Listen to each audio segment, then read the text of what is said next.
Seguimos hoy hablando de la predestinación, hablando de los detalles de esta doctrina y tratando de responder a las preguntas que nos han estado haciendo durante la semana.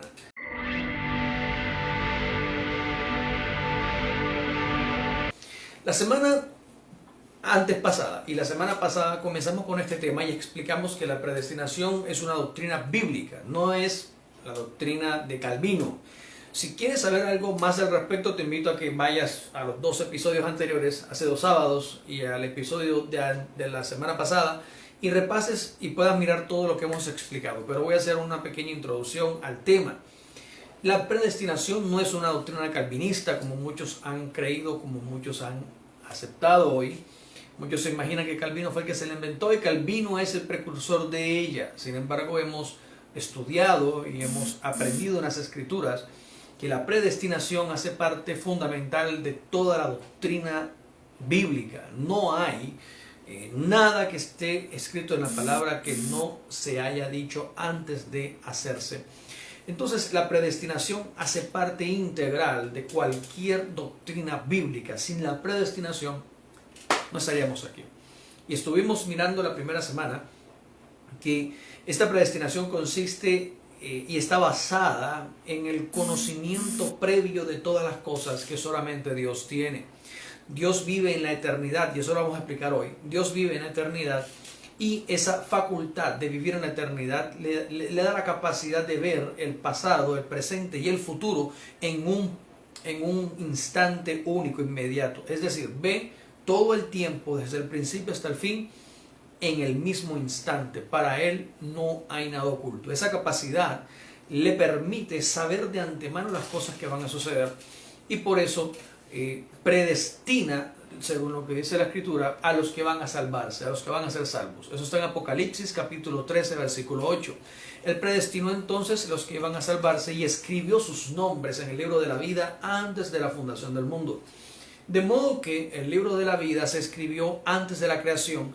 Por lo tanto, no es posible que alguien sea anexado al libro de la vida hoy y tampoco es posible que alguien sea borrado. ¿Por qué es imposible que hoy alguien sea agregado? Porque el libro se escribió antes de la fundación del mundo, se escribió tiempo pasado. ¿Por qué es imposible que alguien sea borrado? Porque para alguien ser borrado del libro implica obligatoriamente de que nunca debió estar en él. Por lo tanto, si nunca debió estar en él, nunca fue escrito en el libro de la vida. Entonces, entender estos conceptos del tiempo y del espacio son fundamentales para comprender, lógicamente, que Dios no se equivoca, que Dios no comete errores y que si Dios decidió escribir tu nombre y el mío en el libro de la vida antes de la fundación del mundo, lo hizo sabiendo de antemano de que seríamos salvados. Esta realidad de la predestinación aparece detallada en Romanos capítulo 8, versículo 29 en adelante, en donde el Señor dice en su palabra, a través del apóstol Pablo, que a los que Él eligió, predestinó, y a los que predestinó, dice la Escritura, justificó, y a los que justificó, santificó, y a los que santificó, glorificó. Estas situaciones o estos acontecimientos están escritos todos en el pasado. No es algo que va a suceder, es algo que sucedió. ¿Y por qué está escrito en pasado? Porque efectivamente pasó en ese instante único del tiempo, en el principio, antes de que el tiempo existiera.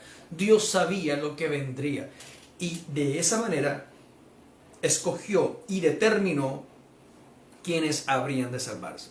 Luego estudiamos también y miramos que Él amó de tal manera a toda la humanidad, y con esto dejamos por fuera el decir de las personas que están en contra de la predestinación. El decir de que Dios entonces hace acepción de personas. No, Dios no hace acepción de personas. Ya lo estudiamos, ya lo vimos la semana anterior, y vimos de que Dios envía a su Hijo a morir en la cruz del Calvario por toda la humanidad, no por un grupo. No lo envió solamente por los que están escritos en el libro de la vida. Él envió a Jesús a morir en la cruz del Calvario para dar libertad a toda la humanidad entera, absolutamente a toda. Y eso lo vemos reflejado también en 1 Timoteo capítulo 4, verso 10, parte B, donde dice la Escritura que Jesús es el Salvador o el libertador de toda la humanidad, de todos los hombres, particularmente o mayormente de los que creen. Entonces hay una especialidad con los que creen en su nombre y con ellos en particular. De ellos en particular es el libertador y es el salvador. Entonces, contemplando toda la doctrina bíblica, recordemos, Salmos 119, 160, parte B, dice: la suma de tu palabra es verdad. Tenemos que conocer entonces toda la escritura, todas las palabras de Dios, para entender cuál es la verdad. Y la verdad de lo que hemos descubierto hasta aquí en este estudio de la predestinación es que Dios sabe lo que va a pasar. Dios escogió y escribió en el libro de la vida, antes de crear el mundo, los que iban a ser salvos, y todo lo que está sucediendo y todo lo que está pasando ya fue considerado, definido y establecido por Dios desde antes de la fundación del mundo, lo cual significa que todo lo que pasa hoy no puede pasar de otra manera. Es la única forma en la que es posible que pase, porque ya todo está predestinado, predeterminado en el consejo de Dios. Y vimos, pues nos quedamos en esa última parte, nos quedamos en el libro de Romanos la semana pasada, en el capítulo 9 del versículo 11 en adelante, en donde estuvimos mirando los aspectos de la elección de Dios y quedamos en resolver el asunto de cómo Dios elige. Y vimos la semana pasada, y con eso termino el resumen, que Dios eligió a Jacob en lugar de Esaú. Dios dijo: a Jacob amé, mas a Esaú aborrecí. ¿Es acaso Dios injusto para amar a uno y aborrecer al otro antes de que hicieran bien o hicieran algo ruin, algo malo?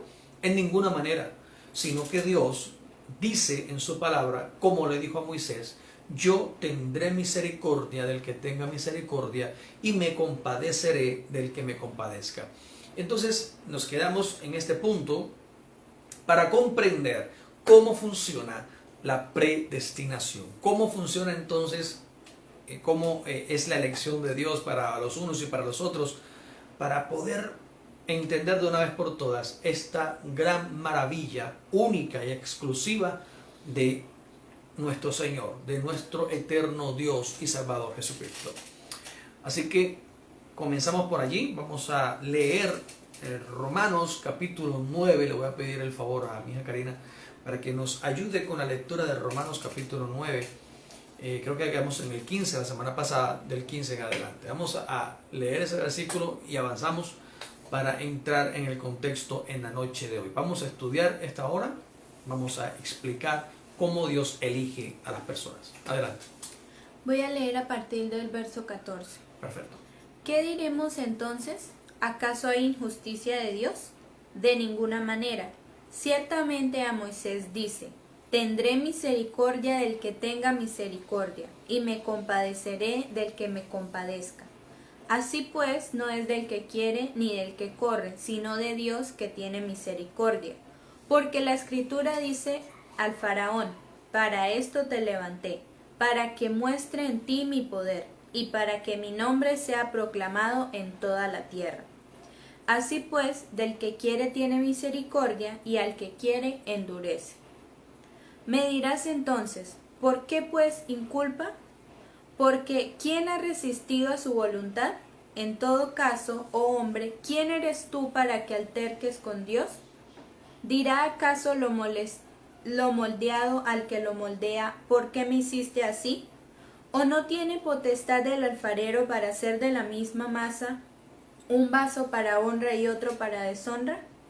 ¿Y qué si Dios, queriendo mostrar la ira y hacer notorio su poder, toleró con mucha paciencia vasos de ira dispuestos para destrucción, y para hacer notoria la riqueza de su gloria en vasos de misericordia que preparó de antemano para gloria, a los cuales también llamó a nosotros, no solo de entre los judíos, sino también de entre los gentiles?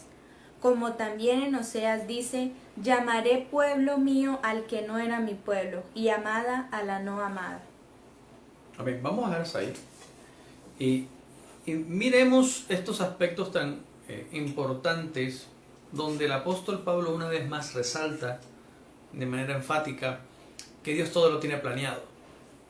No hay nada que escape de su ojo, ni de su voluntad, ni de su deseo. Y dice Dios, como el buen alfarero y el gran alfarero de esta creación, de esta humanidad, Él decidió en algún momento preparar vasos de ira para mostrar su gloria en ellos al juzgarlos, al destruirlos. Y dice la Escritura que los soportó a estos vasos de ira, los soportó con su maldad, con su pecado, con su inmundicia, con las decisiones erradas de sus corazones.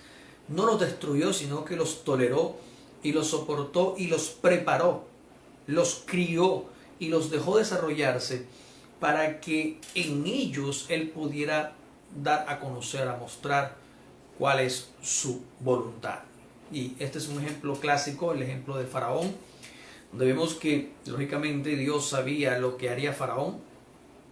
De hecho, en Génesis dice la Escritura que cuando Dios le habla a Abraham y Dios hace el pacto con Abraham, creo que es el capítulo 15, Dios hace un pacto con Abraham y se mueve y se pasea en medio del pacto que hace con él cuando le dice a Abraham que parta a la mitad el sacrificio y el becerro, los coloque, los parte en dos de manera así longitudinal y los partiera.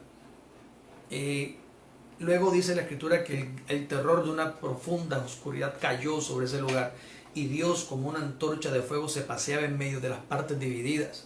Allí Dios le hace una promesa a Abraham y le dice que lo bendecirá de gran manera, en gran manera, pero luego le dice también que su descendencia iría a Egipto y sería esclava en ese lugar, dice la palabra del Señor. Es decir, Abraham todavía no tenía una descendencia y ya Dios le estaba diciendo: yo llevaré a tus hijos a Egipto y los pondré en servidumbre y serán esclavos en ese lugar. Y luego, después de que la mano mía se agrave sobre ellos en esclavitud y en fuerte opresión, yo me encargaré de la nación que los esclaviza y yo destruiré esa nación y yo los levantaré y los sacaré de allí con gloria. Es decir, Dios tenía todo planeado. Y los hijos de Abraham no llegaron, es decir, los hijos de Jacob, nieto de Abraham, no llegaron a Egipto por casualidad. No fueron sometidos a esclavitud porque el faraón era malo. Fueron sometidos a esclavitud porque Dios dijo: los haré que sean esclavos en Egipto. Y entonces vemos la razón por la que, en ese sentido, humanamente hablando, Faraón es inocente, porque sencillamente Dios lo levantó, lo preparó y lo toleró para hacer un vaso de ira, al que él usaría un día para someter en esclavitud y en servidumbre al pueblo que él había elegido, a Israel. Del que estamos hablando, ¿no? Dice que amó y a Esaú aborreció. Y a Jacob, que amó a sus hijos, los metió en esclavitud en Egipto. Mira lo terrible que es nuestro Dios.